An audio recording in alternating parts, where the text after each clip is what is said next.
தெலுங்கு திரையுலகின் முன்னணி நடிகரும் இந்துப்பூர் தொகுதி எம்எல்ஏவுமான நாதமுரி பாலகிருஷ்ணா முழங்கால் அறுவை சிகிச்சைக்கு பிறகு ஹைதராபாத்தில் உள்ள ஏஐஜி மருத்துவமனையில் சிகிச்சை பெற்று வரும் நிலையில் ஆந்திர பிரதேச முதலமைச்சர் நாரா சந்திரபாபு நாயுடு நேரில் சென்று அவரது உடல்நிலையை விசாரித்துள்ளார். இந்த சந்திப்பு தொடர்பான புகைப்படங்கள் தற்போது சமூக வலைதளங்களில் வைரலாகி வருகின்றன. தமிழ் ரசிகர்களுக்கு பாலகிருஷ்ணா சமீபத்தில் அதிகம் அறிமுகமானது பகவந்த் கேசரி திரைப்படம் மூலமாக தான்.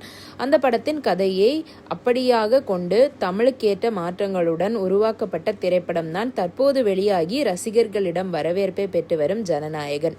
இதன் காரணமாக பாலகிருஷ்ணாவின் படங்கள் குறித்தும் தமிழ் ரசிகர்கள் மத்தியில் மீண்டும் ஆர்வம் அதிகரித்துள்ளது.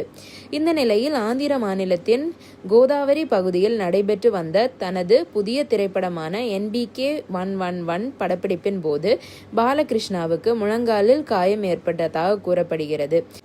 அங்கு முதலுதவி அளிக்கப்பட்ட பிறகு உடனடியாக ஹைதராபாத்துக்கு அழைத்து செல்லப்பட்ட அவர் ஏஐஜி மருத்துவமனையில் அனுமதிக்கப்பட்டு வெற்றிகரமாக அறுவை சிகிச்சை மேற்கொண்டார். அறுவை சிகிச்சைக்கு பிறகு மருத்துவமனைக்கு நேரில் சென்ற முதலமைச்சர் சந்திரபாபு நாயுடு பாலகிருஷ்ணாவின் உடல்நிலை குறித்து மருத்துவர்களிடம் விரிவாக கேட்டறிந்தார்.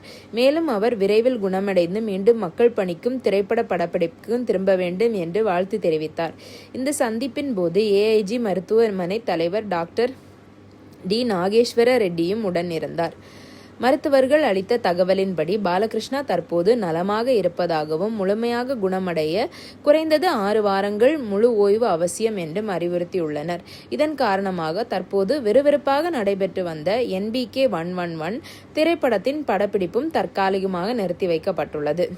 ஒருபுறம் அரசியலிலும் மறுபுறம் சினிமாவிலும் தொடர்ந்து பிஸியாக இயங்கி வரும் பாலகிருஷ்ணா விரைவில் உடல் நலம் பெற்று மீண்டும் ரசிகர்களை சந்திக்க வேண்டும் என்று ரசிகர்கள் சமூக வலைதளங்களில் வாழ்த்துக்களை தெரிவித்து வருகின்றனர்.